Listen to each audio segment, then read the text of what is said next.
I do not know how to respond to such low flattery, but thank you in any case. What I would like to do tonight is not necessarily start a in-depth analysis of deconstruction and architecture, but do a sort of trajectory that goes between history and reminding all of us about some facts, what happened and what is happening at this time, and perhaps rather look at the present on the light of the recent past. So, of course, it's an homage to someone who has fascinated all of us, not only in terms of the content of his thoughts, but also as an individual, as a personality, as someone who had an incredible generosity, especially vis-à-vis architects, who did not necessarily have the same agenda as he might have had. At least he really tried very hard to go almost on our level, which I would say is much more simple than some of the thoughts that he was having with some of his colleagues. But since we architects think in a simple manner, I thought I would start with a diagram. I don't know how well you can read it on the screen, but I'll explain you what it is. It's the general oversimplification. No, don't do that. This is, I want to see the screen, right? Thank you. All right. This is the way generally people describe deconstruction and architecture. In other words, you have a stream, the blue stream down there, with the 7 heroes of American university thoughts during a long period of time. You recognize their name: Barthes, Lacan, Foucault, Derrida, Deleuze, Baudrillard, Lyotard.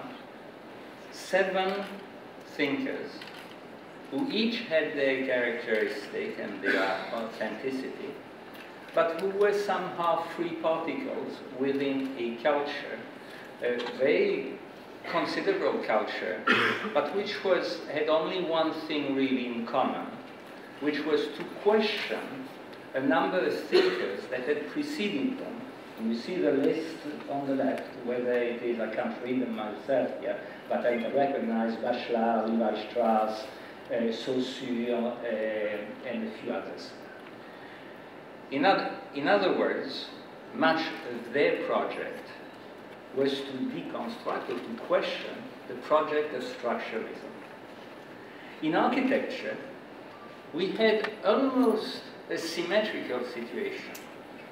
But by no means would I say that the 7 names that I'm going to mention this minute have as much the depth of thought as the first 7. And those 7 were Geary, Libeskind, Eisenman, Copy, Mulgar, Koolhaas, Hardy, Eisenman, myself. This is this very oversimplified view of the beginning of that story, eventually called deconstruction. But once again, it's really important to remember that the project that these 7 people had in common, working independently, often from different continents, was really to question the work of the list, which is on the very left of the red arrow, which is Rowe, Venturi, I'll try to get Johnson, Moore. Well, basically to simplify, but I have it on my screen. Wow. Buffy, Graves, Johnson, Moore, Portuguese, Rossi, Rowe, Stern, Venturi. In other words, the starting point is really against something which was the mainstream of thought during that particular period, which I would describe the 70s, the early 80s. whether it was on the architectural front or on the philosophical front, there is a clear difference between one, call it, I always feel uneasy about the word generation, but certainly a different mode of thought. Those two streaks, the red one and the blue one, very strangely at one moment intersect. And how do they intersect? Stays a little mysterious to me. Of course, there was the word deconstruction. The word deconstruction immediately appealed to architects as soon as in the late 60s we started to hear it. But there were other things. Of course, some of the people in that particular group of architects were somehow trying to escape the historicism, in order to escape the historicism of the group of Belgrade, Johnson, Moore, Rossi, Rowe, etc., were trying to, in a way, reconciliate themselves with the early 20th avant-garde, in which, of course, there was constructivism, but there was also expressionism, surrealism, Dada, etc. So here is the link, Koolhaas and Leonidov, and Hadid and Malevich. And among these, a few of these architects, maybe probably Eisenman and myself, who had been reading a little more of what those so-called, as the American University called it, post-structuralist. Now, perhaps I should say a footnote. Those French thinkers, mostly, were actually far more read in America than they were read in France itself, and certainly by architects. The collision between these two modes of thinking, here I mean the one of the architects and the one of the philosophers, was actually an interesting one, because, as I will come back to this, the return to the reality of an architecture of the past had made us, probably those of us who believed still in the possibility of an avant-garde, or at least of architecture as a form of knowledge, we needed allies somewhere. And these allies, we found them hence not only in the architectural avant-gardes of the 20th century, but also in other fields, in other disciplines. And this is, and then since I'm going to move away from from this slide, the explosion, of course, signifies 1988, the exhibition organized by Wigley and Johnson at the Museum of Modern Art, the whole discussion that continues in the schools, the idea of theory, and people who are here tonight, Wigley, Graham Cousins, and many others. The issue of looking at other disciplines is absolutely crucial in this discussion. In other words, it's not only what happens in philosophy, but it's also what happens in the arts, in dance. Here the performance artist Tricia Brown on the roofs of New York, herself making a criticism on the idea of autonomy and of discipline within her field art. She tries to go away from that by leaving the white space as shown on the left of the art gallery moving to the town. This idea of import and export becomes really important in terms of saying that perhaps architecture is part of a cultural field that has also elsewhere a number of transformation, of transgression, of dissolution, of questioning, which we should be interested in. And that's at a time that one reads, whether it's Calvino, whether it's James Joyce, and of course the philosophers. In my particular case, it's my own interest for the cinema.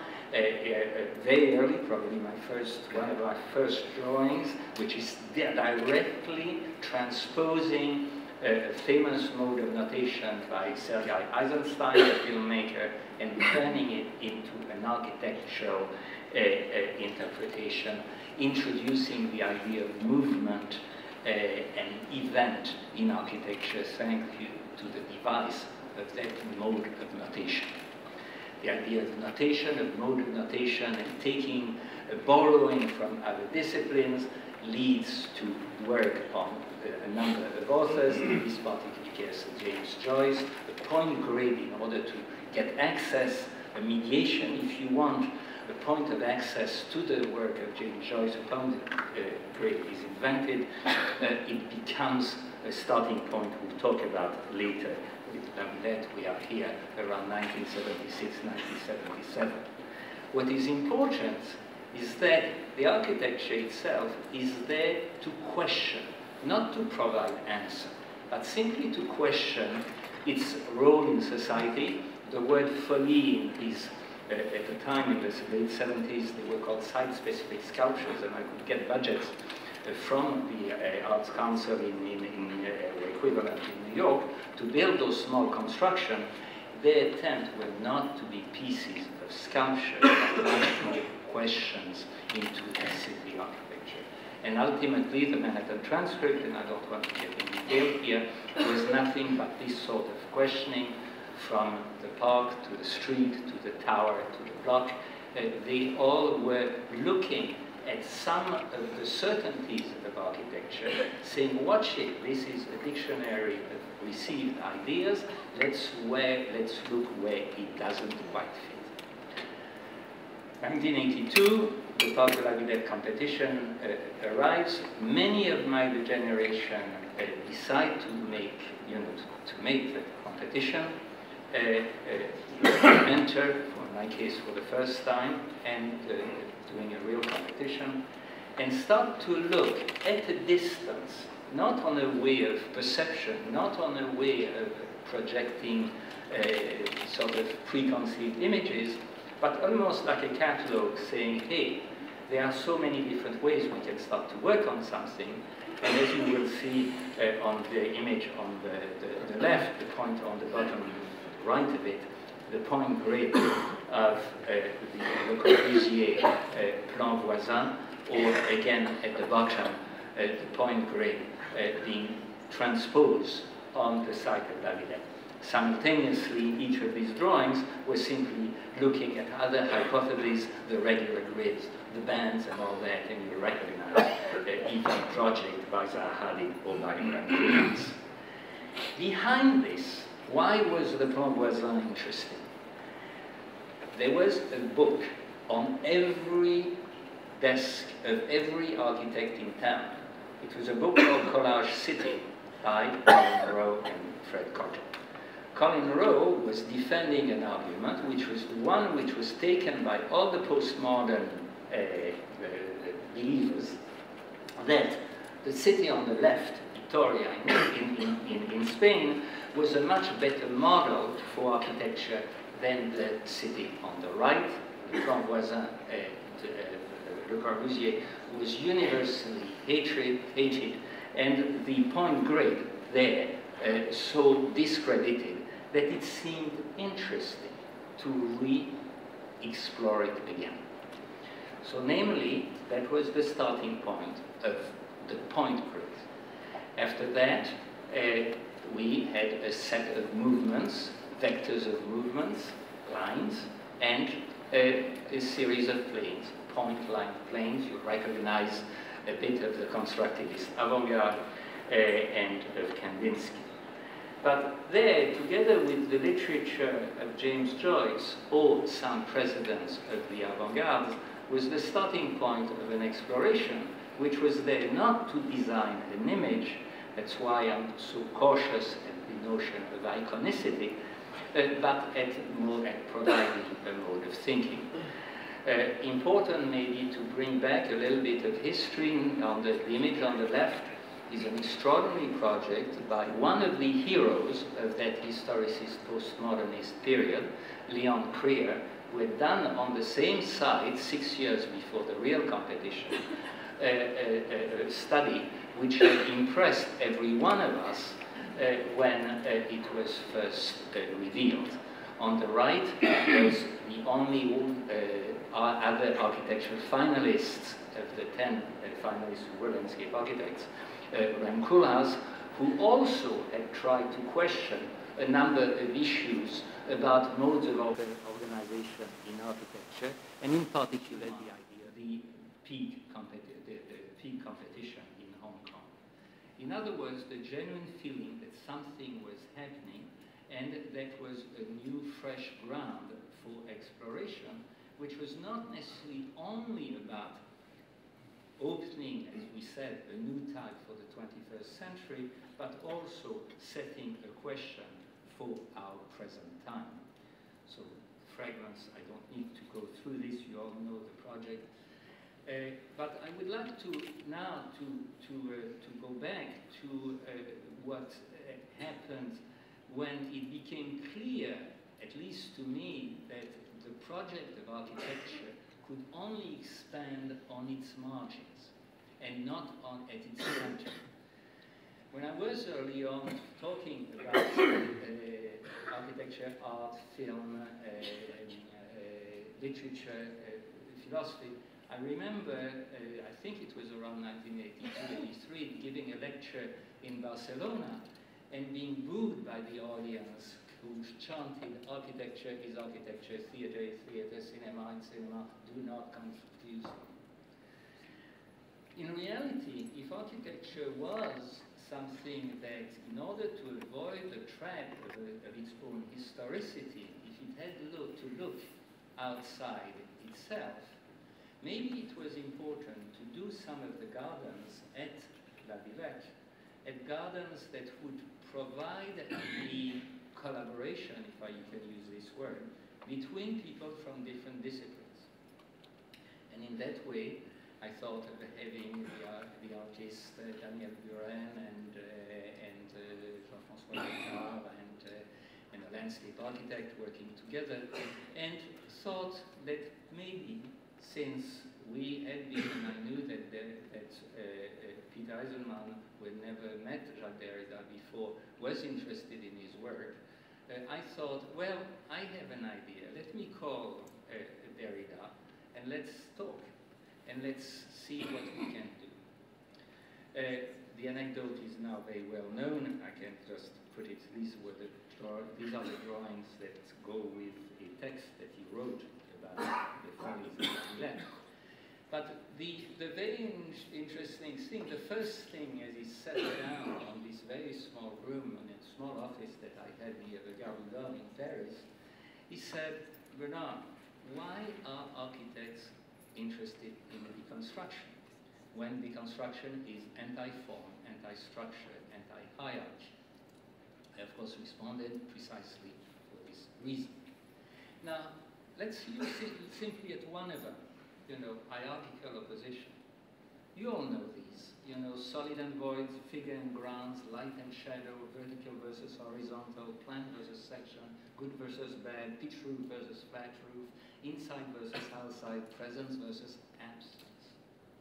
That's the general vocabulary of architects, even today.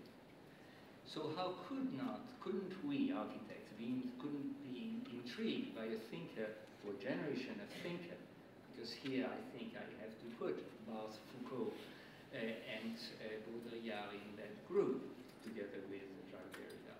How couldn't we be interested in thinkers who were questioning, like Derrida, ethnocentrism, where postmodernism was European-based, regional and classical? Look at Bob Stern, look at Leon Creer, look at Venturi. On logocentrism, when architecture at the time was all about autonomy, and of course I was interested in interdisciplinary, intertextuality rather, or when even those architects most likely to question the above kept arguing about the metaphysics of presence. So inevitably certain words came about: difference, disjunction, displacement, disprogramming, de-distracts, the event, etc., etc. The garden, the garden started to unfold. The collaboration between different artists and landscape architect worked up to a point, and quite an extraordinary debate and discussion developed between Jacques Derrida and Peter Eisenman. A debate which included a number of people. I represent Ritchie, who was part of the team there, and a number of discussions which are, put together in a very lovely book called Choral Work, showing here the sketch of one sketch by Jacques Derrida himself, and some words, some argument between myself and Peter about the genealogy of the point grid, somehow the low point, I would say, of this discussion. I maintaining that my point grid was 2 years earlier, came from Joyce Garden, but eventually saying, look, this maybe comes from that, and here we're back to the Plan Voisin. After all, your Canareggio is a Le Corbusier project, and your point grid is a Le Corbusier point with each of the black holes on the drawing on the right. An interesting discussion about choral works. I think eventually everybody gained from the debates, and unfortunately for a very mundane budgetary reason, the project was never built. For me, the points were only one part of it. Movement was essential. There's no architecture without movements and all the lines. Field and arbitrariness and random events are just as important, hence the general strategy of the project, and again, no need to go through it. It's what it is. During the competition, as Rem Koolhaas and myself were the two finalists, we decided that we had a dinner together one evening in New York, swore to one another that we would reveal to one another everything that we knew about the organizers and our competitors. Of course, we never did. But basically, at one moment, he says something quite interesting. Bernard, you know that we are the last critical generations? It was a strange question, but eventually, when the exhibition takes place at the Museum of Modern Art in 1988, something quite fascinating dawns on us. The 7 architects, or group of architects, have developed something which was clearly based on a number of thoughts and of, let's say, and I'll come back to that in a minute, of opposition and of positions. Quite different from what happened after that. And here I will venture for you a hypothesis. Today, we have what I call iconism. It's interesting, September 11, 2001, there is an exhibition at the Max Protest Gallery in New York City, followed immediately by a campaign by the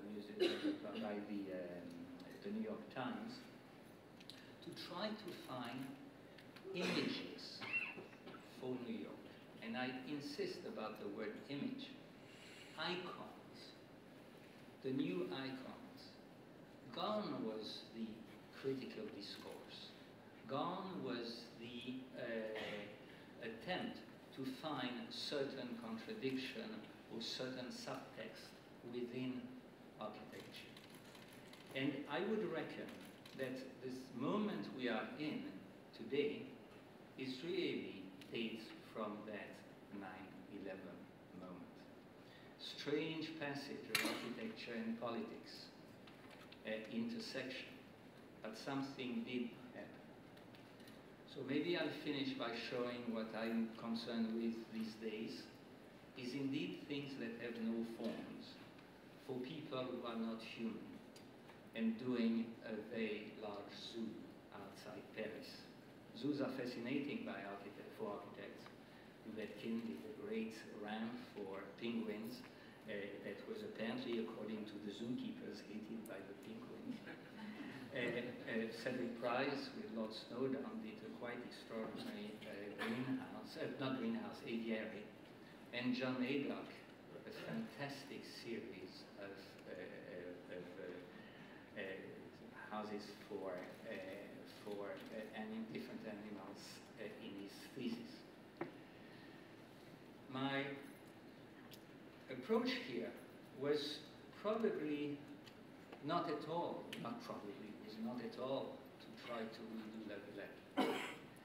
It was much more asking a question about filters. Architecture is actually filtering the inside and the outside, the good and the bad, etc., etc. And asking myself if the filters that we use to protect the animals against themselves or against preventing them to flee, or the meshes that were used for it, could be actually the basis of the architecture for the human as well. And as a result, the whole project becomes a project of meshes indifferently for humans and for animals, and a project of filters that act as the envelopes. As you know, today one of the key words, at least for the last 15 years, has become the word envelope. But is the envelope a filter for an image? And here the work, that particular work, is exactly that attempt to try to demystify architecture by making it as a series of formless filters. I'd like to end with reading a short text. Going back to the idea of positions and oppositions. I read my conclusion to be more precise. 1972, an architectural magazine founded by Eisenman and a few others took its name Oppositions. It was an extraordinarily appropriate name for the time in architecture. The same year, a small book by Jacques Derrida's, with Jacques Derrida's conversation with a few thinkers, came out, and it was called Positions. Positions or oppositions? 1972 is also the year of the demolition of Purit Aigo, supposedly the symbol of the end of modernism and the beginning of architectural postmodernism. It's also the year of the completion of the original Twin Towers, the year of Concorde, you know, the supersonic Anglo-French jet. And it's also the year of the publication of John Curry and Scott Brown of Learning from Las Vegas. In Positions, in other words, in the little book, mostly by Jacques Derrida, Derrida, when asked about the relationship between philosophy and non-philosophy, said he tries to stand at the limit of philosophical discourse. He says limits and not death, because he does not believe that one can today call the death of philosophy or the death of books or the death of architecture exists. Rereading these words, I cannot help but give an architectural slant to it. As quoting or paraphrasing, I try to stand at the limit of architecture theory because I do not believe in the post-critical or in the post-theory. Derrida continued by explaining that he often tried to write with two hands, one that obliterates and the other one that reveals. In other words, Derrida pointed out his famous statement, to deconstruct philosophy, and now allow me to deconstruct architecture, would be to understand, express, employ, and exploit what philosophy, architecture, has as its most constant and simultaneously try to reveal what has been forbidden and what has been dissimulated or repressed. Thank you.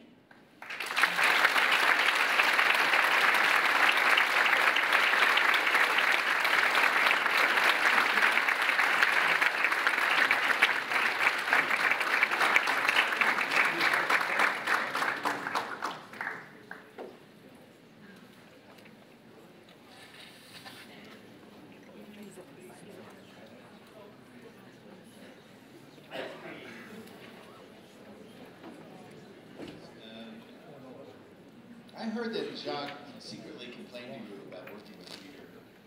Is that true?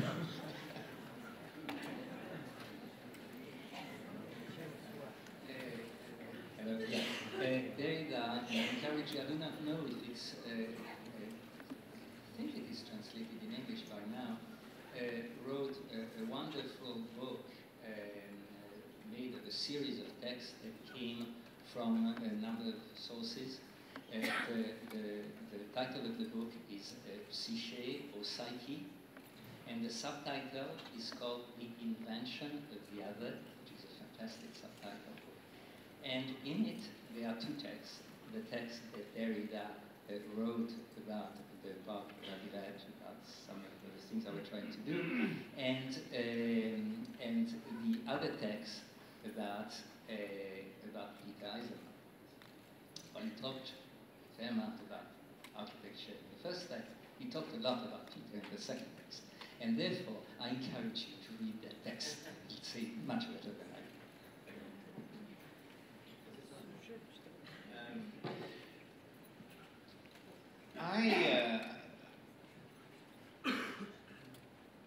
I'll try to formulate this in an easy way.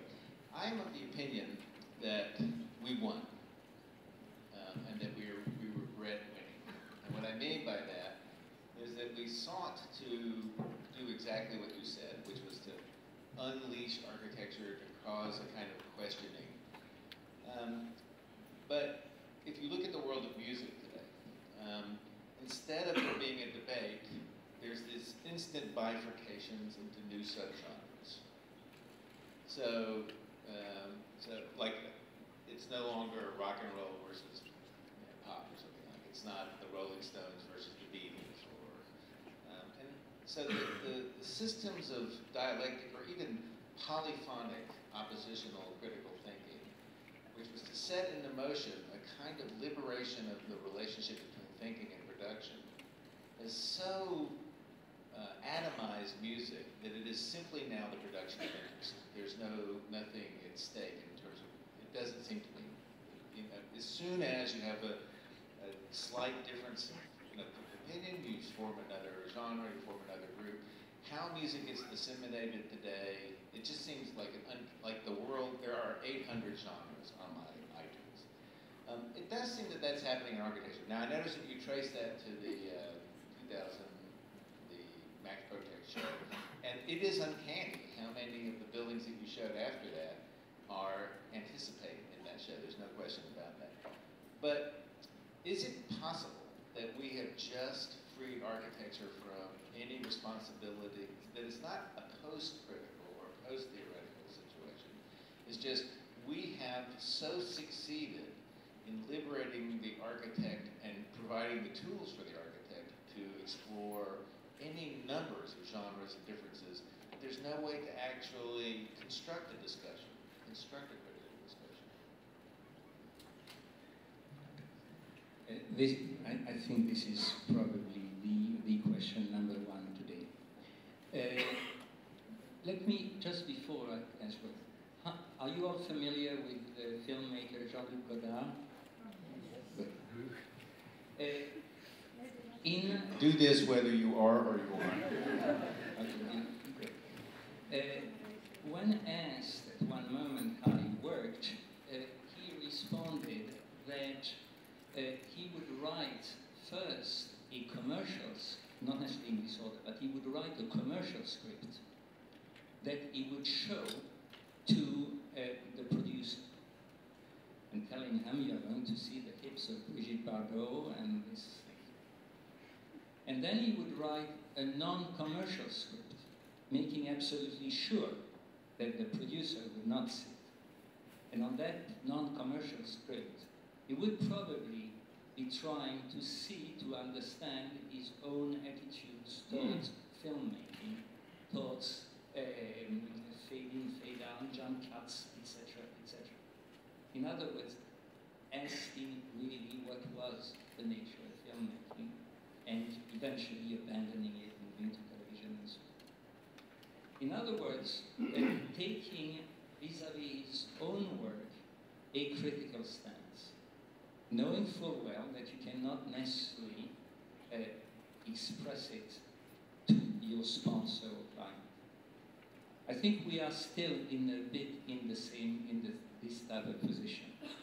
Except what happened, and the we that you brought a minute ago, I understood it as we, the guys who were born in that, you know, developed in this period of the 70s, 80s, 90s, simply opened up a freedom that allowed anything to go, anything goes.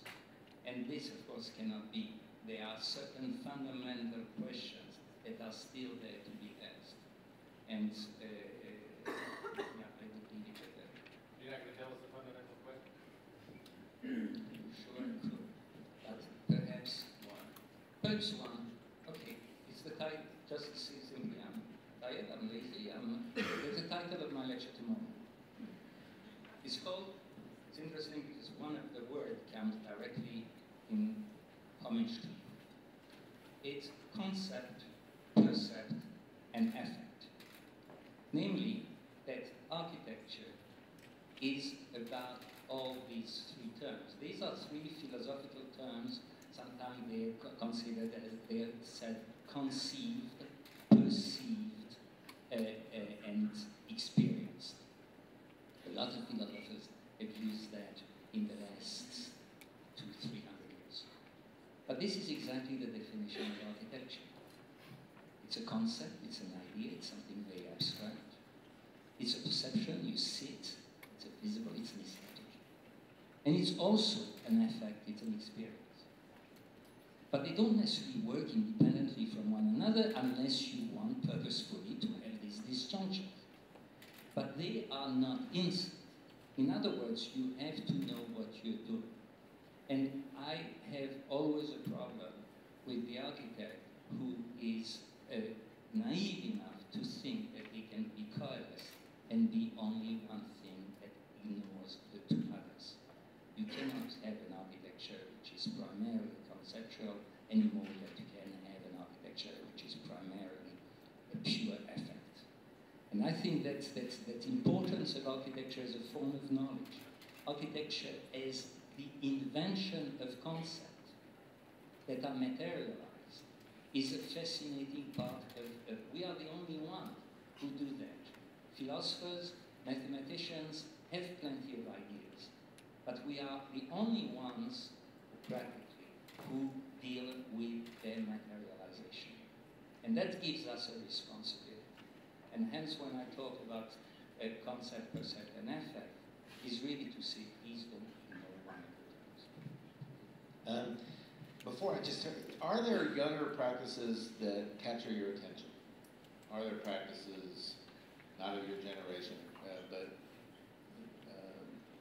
out of school? But I mean, I'm curious, but are there those? Yeah, I'm not going to give you any names now for obvious reason, but there are a number of people who are educators in this room, and of course we have plenty. There are plenty of them. I'm not worried about the future. Okay. I'm worried about the ones who make the headlines in some of the most popular magazines today. Are there any questions?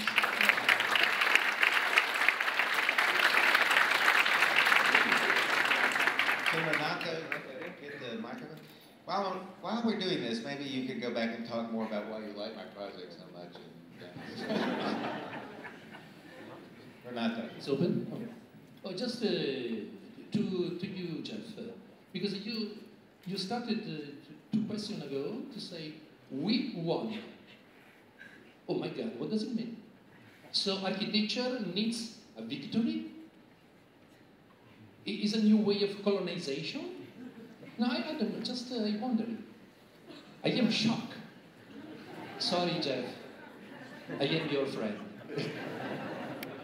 Yes. Criticality needs, the word would be traction. There has to be something that you see as stultifying or limiting, and you point out that it's not,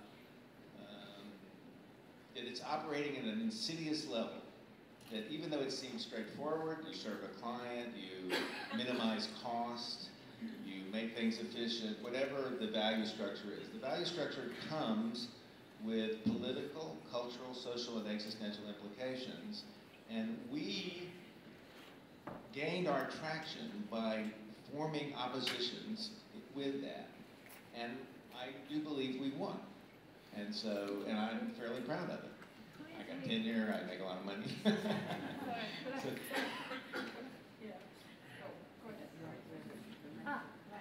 but let me, before I do, I actually think, for example, if you read cross-programming, trans-programming, dis-programming, written in the late 70s, right?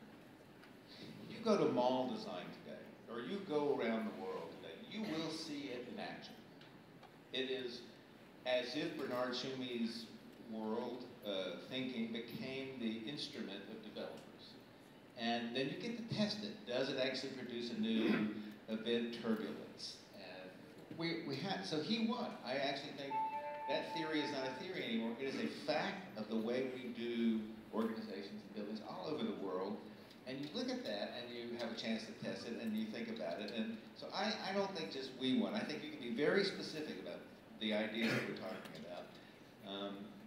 The idea of a context does no longer match the height, the materiality, and the native language. The idea of a context today is you can reinvent the context in any numbers of ways. You cannot pretend like you're not part of it.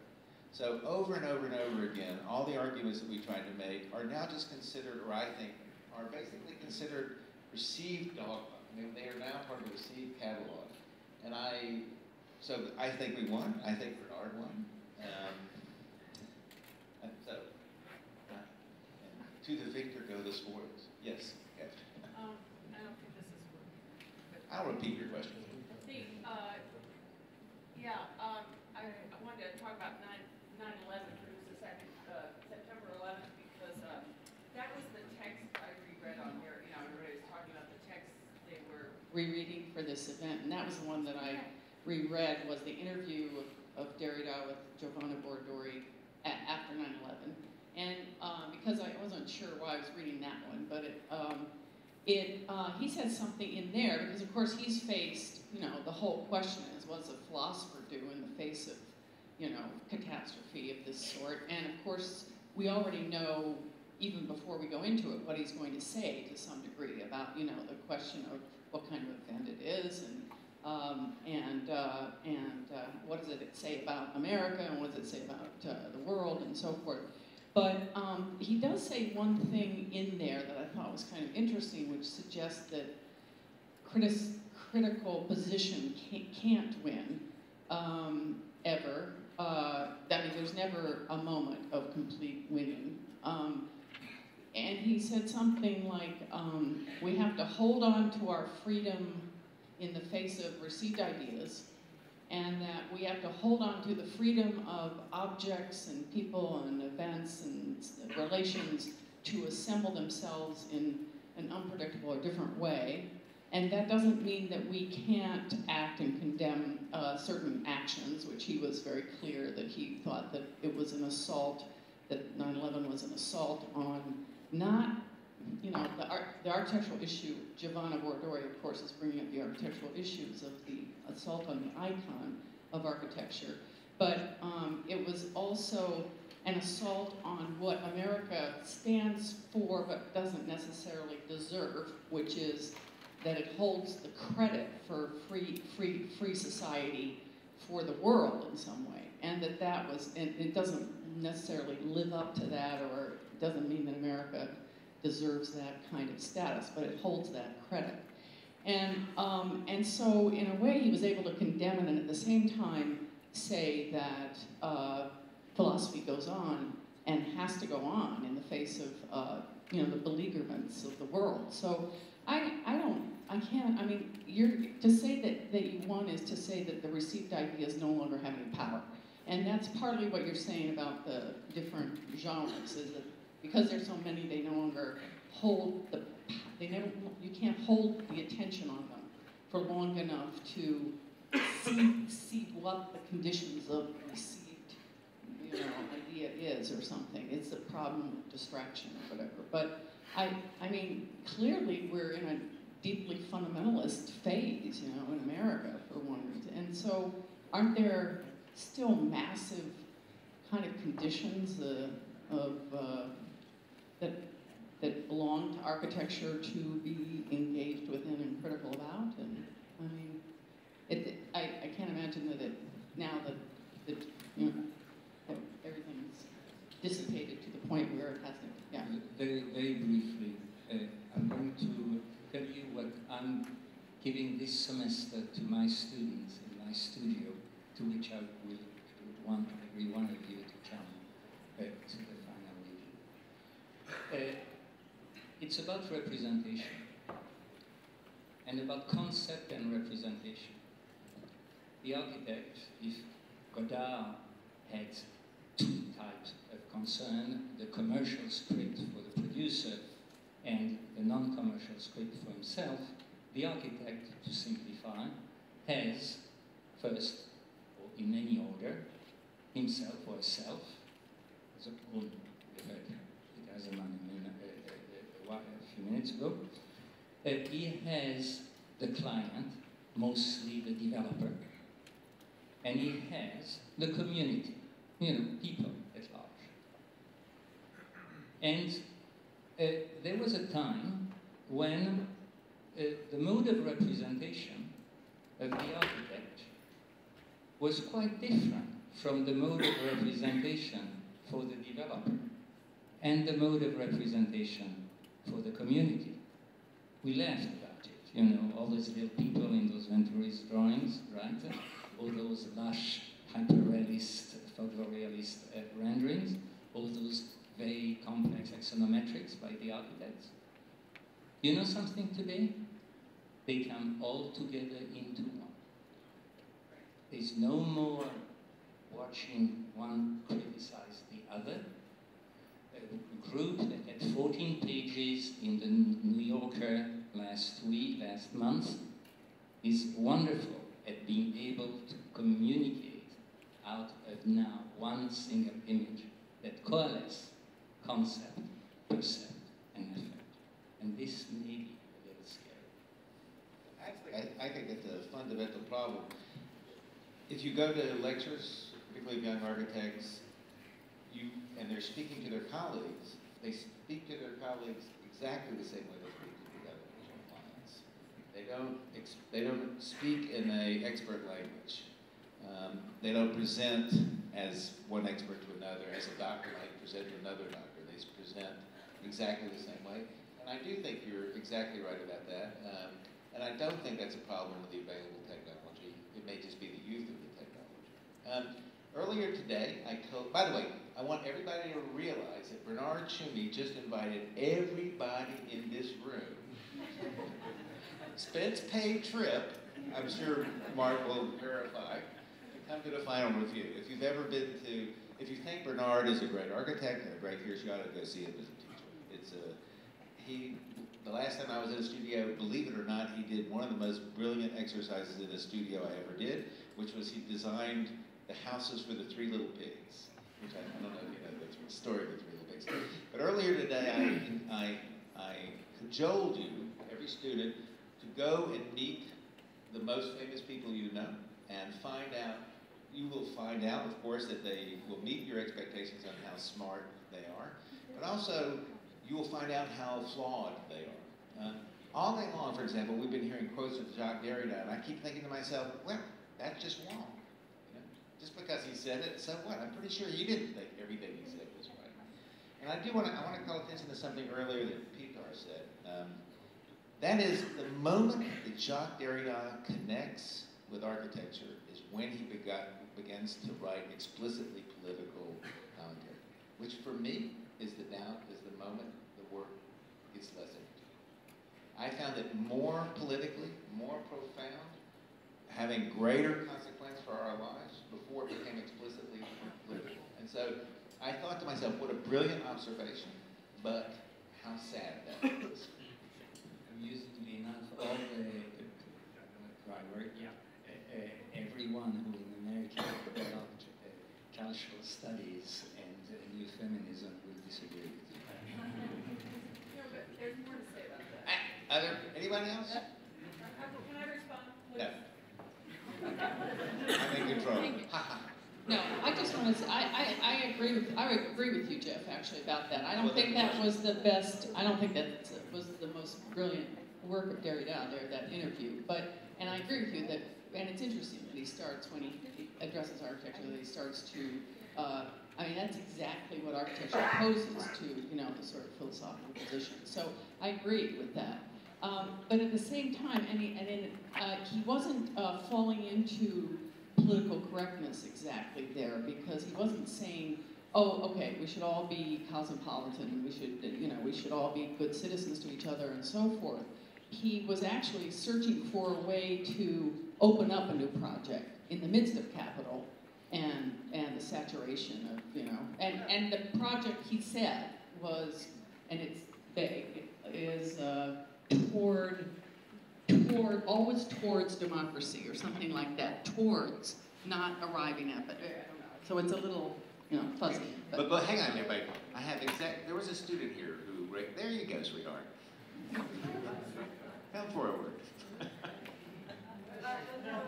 I'll translate for you. It's more like, when you were talking about Godard, it's more like I don't think this is a question, but it's more like footnote. Godard's exhibition in Pompidou. Maybe something, you know, Tschumi, that kind of exhibition, would it be possible for you to think of something that you do that is in the line of Godard's exhibition? Which is in the sense that he tried to open up. I'll try, because I guess not everyone in the audience knows what the exhibition was, right? Godard, and I don't remember the filmmaker, I don't remember the circumstances, had been asked to do an exhibition at the Pompidou Center in Paris, and took it on a very, very polemical sense. And to such an extent that it was very often sheer provocation. I think there was an anger in that exhibition, a profound anger. And I do not know all the background of it. There were certain things that were directly related to his perception of filmmaking, but a lot of other things which were very much a sort of political explosion against the society was living in. So I cannot, at this moment, you know, make a parallel between myself and him. It's a different story right now. But indeed, I think his exhibition was badly received because it was misunderstood. Can I make a point, which is also a question, which is in a way all day, there's been talk of like the relationship between architecture and philosophy, as if in some sense that relationship must be a good thing, and therefore you have Jacques Derrida, a very good philosopher, and therefore somehow the relation improves. Now, it's not clear to me that that's fair on architecture, and I'm quite sure it does an injustice to kind of Jacques Derrida.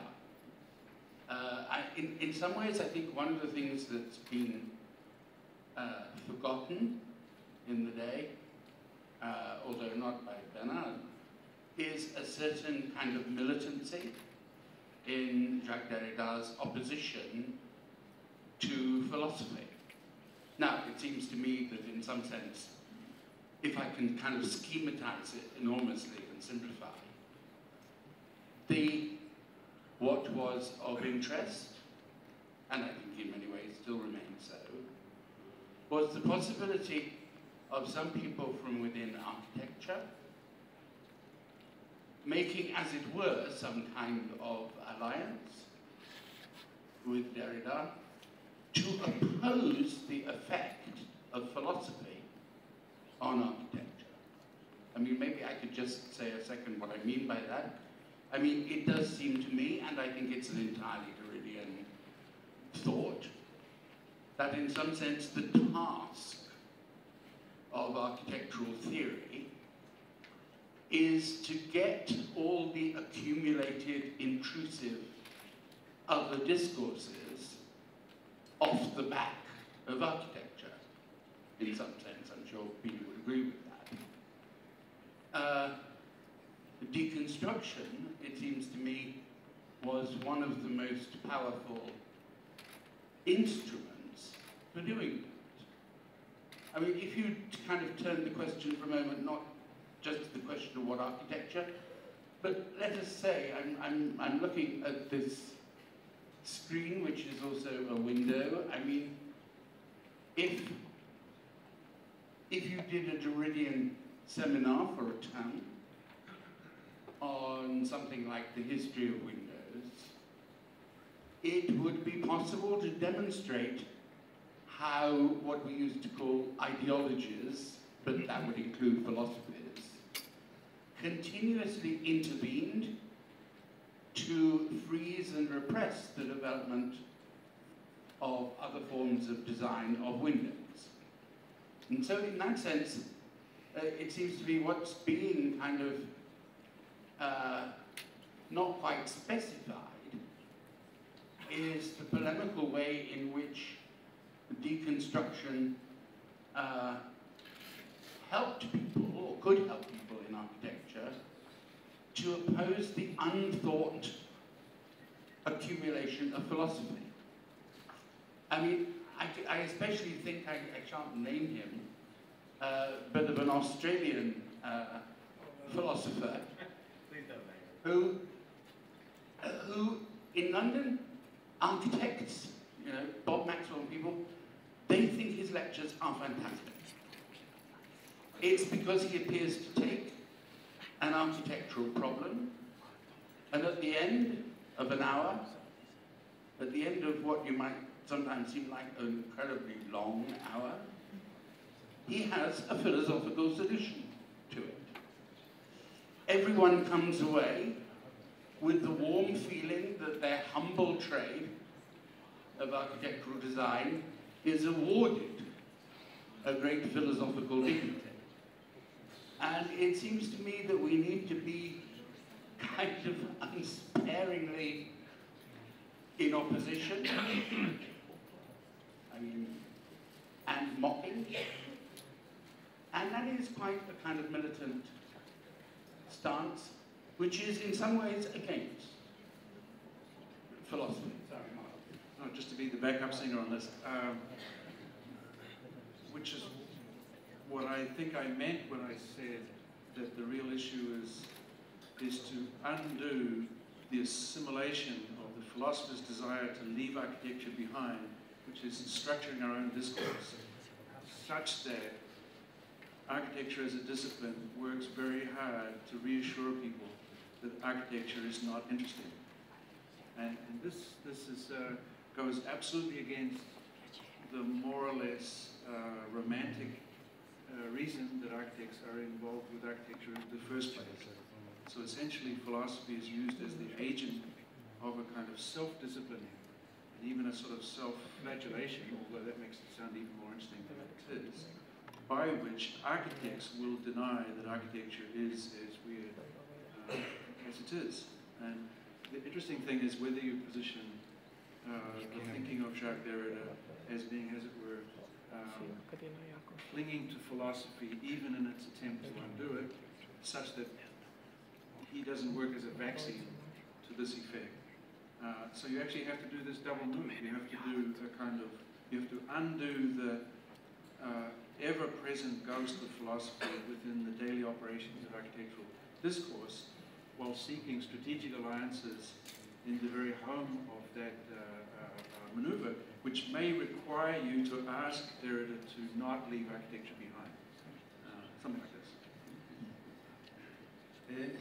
We have been all guilty of one thing tonight, is to take the word architecture and the word philosophy as a general category which was just right. there are many different philosophies, there are many different architectures. And in this exchange between the two of you, in how I read the subtext, you're talking about a type of phenomenological trend in architecture these days, a sort of vitalism, as I would call it, that goes together with the iconism. And that, yes, I would entirely agree with you that we have to oppose it for every possible reason. But that's almost a different conference. So, it's been a long day. I think it's been a fantastic day. We also have the privilege of hearing Bernard again tomorrow, and so we can take up some discussions tomorrow. I want to thank everybody for being with us today and sitting through this and your attention. So, good night.